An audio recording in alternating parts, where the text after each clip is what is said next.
तस्वीरें इजराइल के हमले से तबाह हुए गाजा की हैं, जहां इजरायलियों ने गाजा के लोगों पर लगातार जुल्म सितम की हद को पार कर दिया है। गाजा में इजराइल के जारहाना हमलों की वजह से इस जंग में हजारों बेकसूर की जान चली गई, तो दूसरी तरफ कई भूख से मारे जा रहे हैं, जिसमें कई मासूम बच्चे भी शामिल हैं। लेकिन अब गाजा में ईरान ने अमन लौटाने का प्लान बनाया है। जानकारी के मुताबिक इजराइल और गाजा में अमन डील को लेकर अब नया अपडेट आया है। इसके मुताबिक अब हमास की तरफ से ईरान ने मोर्चा संभाल लिया है। ईरान अब अमन पर सीधे इजराइल से बात करेगा। ईरान सीधे इजराइल के साथ अमन मुज़ाकरात करेगा और इस बात पर मोहर लगाई है अमेरिकी सदर ट्रंप ने। ट्रंप ने कहा है कि जल्द ही जंगबंदी पर बात बन जाएगी। तुर्की और सऊदी अरब की सालिसी की कोशिशें फेल होने के बाद ईरान का रोल अहम हो गया है।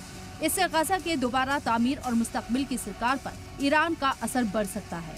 अब तक अमेरिका, सऊदी अरब, कतर और तुर्की गाजा में अमन की कोशिशों में लगे हुए थे, लेकिन कामयाबी नहीं मिल पा रही थी। पिछले दिनों ट्रंप के पीस कीपर विटकॉफ ने जल्द ही मुआहदा हो जाने का दावा किया था, लेकिन ना तो हमास ने और ना ही इजराइल ने तजवीज की सीधे तौर पर हिमायत की।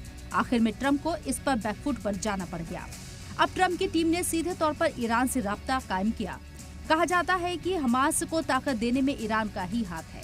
ईरान चाहेगा तो हमास फौरन जंग रोक सकता है। यही वजह है कि अमेरिका ने सीधे ईरान से राब्ता किया है। दूसरी तरफ 7 अक्टूबर 2023 को शुरू हुई इस जंग में गाजा को बड़े पैमाने पर नुकसान हुआ है। मीडिया रिपोर्ट्स की माने तो 2023 से अब तक गाजा में करीब 57,000 से ज्यादा लोगों की मौत हो चुकी है, जिनमें ज्यादातर खवातीन और बच्चे शामिल हैं।